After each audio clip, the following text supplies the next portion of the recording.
अभी तक हम देख चुके हैं कि महारा यूमी की मम्मी से तो मिल चुका है, बट अब यूमी ने उसे घर पे खाने के लिए इनवाइट कर दिया है। पर महारा उसे बार बार मना करता है क्योंकि वो अब तक उसके पापा से नहीं मिला था। बट यूमी उसे फोर्स करती है, जिससे वो आखिर में घर आने के लिए मान जाता है। अब इसके बाद वे स्कूल पहुंच जाते हैं, जहां महारा उनको सारी बात बता देता है। तब युका कहती है, मैं ऊपर वाले से दुआ करूंगी कि तुम सही सलामत घर वापस आ जाओ। तब महारा सोचता है कि आखिर ये ऐसा क्यों बोल रही है, क्योंकि अक्सर युका तो उनके साथ जाने के लिए रेडी रहती है, पर आज वो नहीं जाना चाहती। कहीं ऐसा तो नहीं है कि यूमी के पापा काफी खतरनाक है। तब यूमी कहती है कि तुम घबराओ मत, मेरे पापा डरावने नहीं है। युका तो मेरे बड़े भाई से डर रही है। पर युका तो ऐसे एक्टिंग करती है जैसे वो उसके भाई को जानती ही ना हो। वैसे इसके भाई का नाम रिकू होता है। तब महारा सोचता है युका तो हर किसी के साथ फ्रेंडली हो जाती है, ये तो सेकी से भी फ्रेंडली हो गई थी, फिर अभी इसको क्या हो गया है और पता नहीं इसका भाई कैसा होगा। तभी सेकी बोलता है,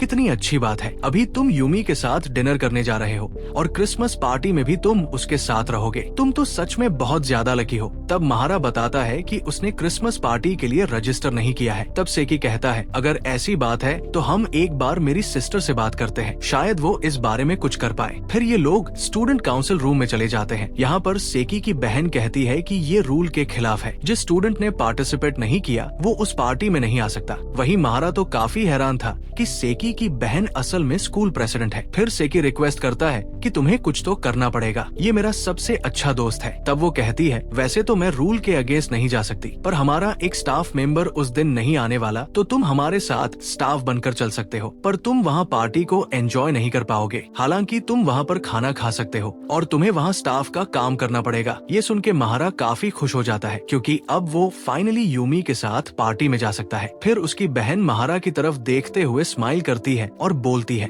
शुक्रिया मेरे भाई के दोस्त बनने के लिए। महारा भी उससे माफी मांगता है ऐसे लास्ट मोमेंट में परेशान करने के लिए। फाइनली दोनों अब अपना क्रिसमस साथ में बिता सकते हैं। अब स्कूल के बाद महारा घर चला जाता है क्योंकि उसे आज यूमी के घर जाना था, इसलिए वो तैयार होने लगता है। वही उसकी मम्मी यूमी की मम्मी से फोन पर बात कर रही थी। तब महारा कहता है, आपको उनसे इतनी बात करने की जरूरत नहीं थी, मैं अपना ख्याल रख सकता हूँ। पर उसकी मम्मी बोलती है, बात बस इतनी नहीं थी, मुझे वैसे भी उसकी मम्मी से कुछ बातें करनी थी, कम से कम कोई बातें करने वाला तो मिले। फिर वो सिगरेट के डिब्बे को देखता है, एक जो डस्टबिन में पड़ा था और एक जो टेबल पर पड़ा था। इसका मतलब उसकी मम्मी अभी भी बहुत ज्यादा स्मोकिंग कर रही है और शायद इस बार पहले से भी ज्यादा कर रही है। महारा समझ चुका था कि उसके पापा ने उसकी मम्मी को जरूर कुछ कहा होगा, तो वो डायरेक्ट पूछ लेता है, क्या पापा से आपकी कोई बात हुई थी? उसकी मम्मी थोड़ी देर के लिए हैरान हो जाती है और बोलती है, हाँ मेरी उनसे बात हुई थी, पर बस तुम्हारे बारे में ही बातें हुई थी, इसके अलावा और कुछ नहीं हुई। तब महारा उन्हें सब सच बताने के लिए फोर्स करता है। तब मम्मी बताती है कि पता नहीं कैसे, पर तुम्हारे पापा को पता चल गया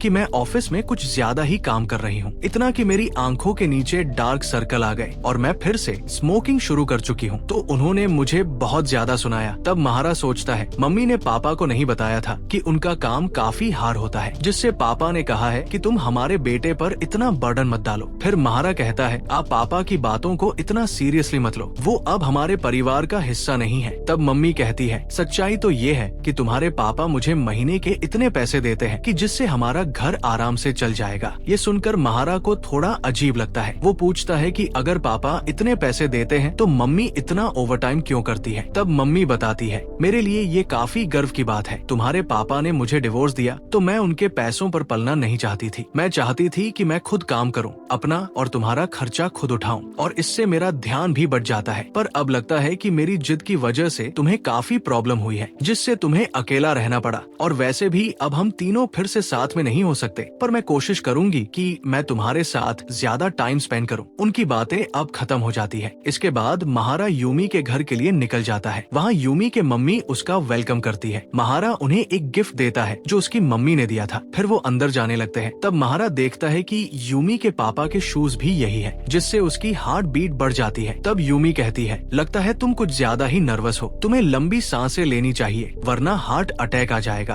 तब महारा लंबी सांसें लेता है और अंदर जाता है। वहाँ उसे यूमी के पापा दिखते हैं, जिनकी हाइट बहुत बड़ी थी और आवाज भारी थी। वे खुद को इंट्रोड्यूस करते हैं, मैं यूमी का फादर हूँ और तुम्हारा शुक्रिया, तुम हमसे मिलने के लिए आए। महारा की तो फट के हाथ में आ जाती है, पर यूमी के पापा थोड़ा क्लोज आकर कहते हैं, मेरी बेटी का दोस्त बनने के लिए भी तुम्हारा शुक्रिया। तब महारा डरते हुए बोलता है, यूमी भी मेरी अच्छी दोस्त है। फिर वो माफी मांगता है कि उसने यूमी को फर्स्ट नेम से बुलाया। तब उसके पापा कहते हैं, कोई बात नहीं, तुम्हें डरने की जरूरत नहीं है, और वैसे अब तुम हाई स्कूल में हो तो मेरी बेटी का एक मेल फ्रेंड होना नॉर्मल सी बात है। फिर यूमी की मम्मी बीच में आती है और कहती है कि इनसे डरने की जरूरत नहीं है। वो उनके गाल खींचती है और कहती है, अब आप थोड़ा स्माइल भी कर दीजिए, कब से माहौल डरावना बना रखा है। यूमी भी अपने पापा को टिकल करती है और फिर वो पागलों की तरह हंसने लगते हैं। महारा तो काफी हैरान रह जाता है। वो महारा को उन्हें रोकने के लिए कहते हैं। तब यूमी की मम्मी कहती है, तुम इसे माँ की कहकर बुलाओ। फिर इसके बाद महारा उन दोनों को रुकने के लिए कहता है, क्योंकि उसे उनकी तकलीफ अब देखी नहीं जा रही थी। वो दोनों अब रुक जाते हैं। फिर उसके पापा कहते हैं, तुम देख सकते हो, हम अक्सर ऐसा ही करते हैं, तुम्हें शायद थोड़ा अजीब लग रहा होगा। फिर यूमी कहती है, मुझे बहुत भूख लग रही है, तो चलो अब हम खाना खाते हैं। पर महारा कहता है, यूमी तुम्हारा भाई कहाँ है? तब यूमी बताती है कि वो एक बेरोजगार प्राणी है और वो युका को बहुत पसंद करता है। तब महारा को समझ आता है कि आखिर युका ऐसा क्यों कह रही थी। अब खाने के समय यूमी और उसकी मम्मी महारा के बगल में बैठने के लिए लड़ती है। आखिर में यूमी की मम्मी एडवांटेज देती है कि यूमी महारा को हाथ से खिला सकती है, जिससे दोनों शर्मा जाते हैं। फिर यूमी कहती है, महारा मैंने एक नई गेम ली है, तो हम खाना खाने के बाद उसे खेलेंगे। वो अपने भाई का रूम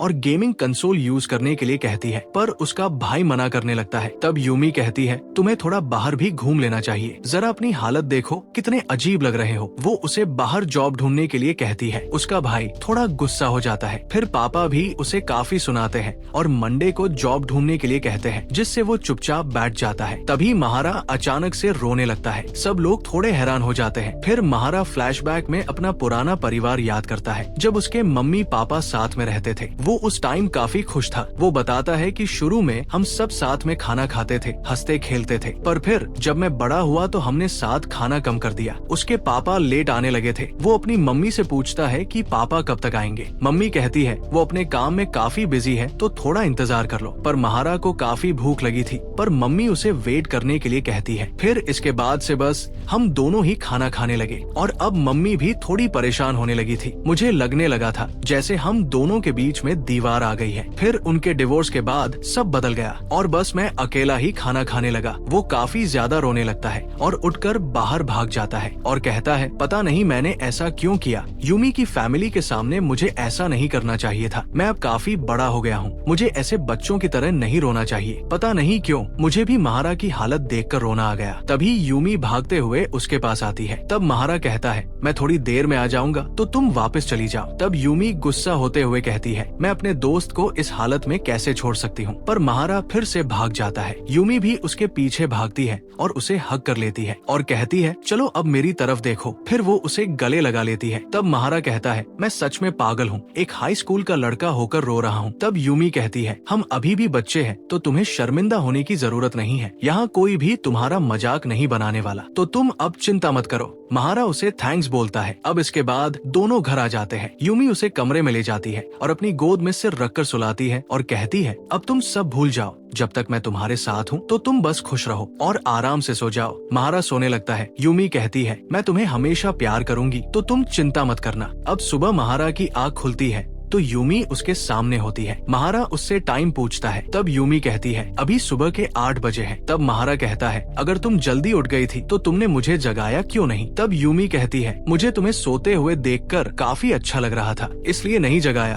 तो बताओ तुम्हें आज कैसी नींद आई। तब महारा शर्माते हुए कहता है, मुझे काफी अच्छा फील हुआ और बहुत गर्म महसूस हुआ, पता नहीं मैं ये डिजर्व भी करता हूँ कि नहीं। तब यूमी कहती है, तुमने भी मुझे पहले काफी अच्छा महसूस कराया है, तो तुम भी ये डिजर्व करते हो। अब दोनों बहुत क्लोज आ जाते हैं और किस होने ही वाली होती है कि यूमी की मम्मी आ जाती है। वो कहती है, तुम सुबह उठते ही क्या करने की सोच रहे हो? दोनों काफी घबरा जाते हैं। यूमी उन्हें दरवाजा नॉक करने के लिए कहती है। तब वो बताती है कि मैंने काफी बार नॉक किया था पर तुमने सुना नहीं, इसलिए मैं अंदर आ गई। चलो ब्रेकफास्ट करते हैं, मुझे तुम दोनों से कुछ बात करनी है। अब ब्रेकफास्ट के बाद उसकी मम्मी उन्हें समझाती है कि किस करने में बुराई नहीं है, पर तुम्हें थोड़ा आसपास देख लेना चाहिए। फिर वो अपना एक पुराना किस्सा सुनाने लगती है, पर पापा उसे बीच में रोक देते हैं और कहते हैं, माँ की मुझे तुमसे कुछ बात करनी है। फिर वो दोनों बाहर आ जाते हैं। वो कहते हैं, मेरी बेटी और वाइफ ने तुम्हारी सिचुएशन के बारे में बताया। मुझे पता है तुमने काफी कुछ झेला है, तो तुम्हें अपने आप पर थोड़ा गर्व होना चाहिए। और तुम्हें बता दूं, रोने में कोई बुराई नहीं है। हम बड़े लोग भी काफी बार ऐसी हालत में फंस जाते हैं। और तुम अपने पेरेंट्स के डिवोर्स की वजह से अपनी फीलिंग्स को मत दबाओ, नहीं तो तुम्हें काफी बोझ महसूस होगा। अब महारा को थोड़ा समझ आ जाता है। वो सोचता है कि उसे बार बार डाइवोर्स की बातें क्यों याद आती है, क्योंकि वो अपने पेरेंट्स से कुछ कहना चाहता था। वो कहता है, अगर मैं अपने पेरेंट्स से साथ रहने के लिए रिक्वेस्ट भी करूं तो वो अब साथ नहीं होने वाले, पर मैं सही टाइम देखकर उनसे ये बात करना चाहता हूं। तब वो कहते हैं,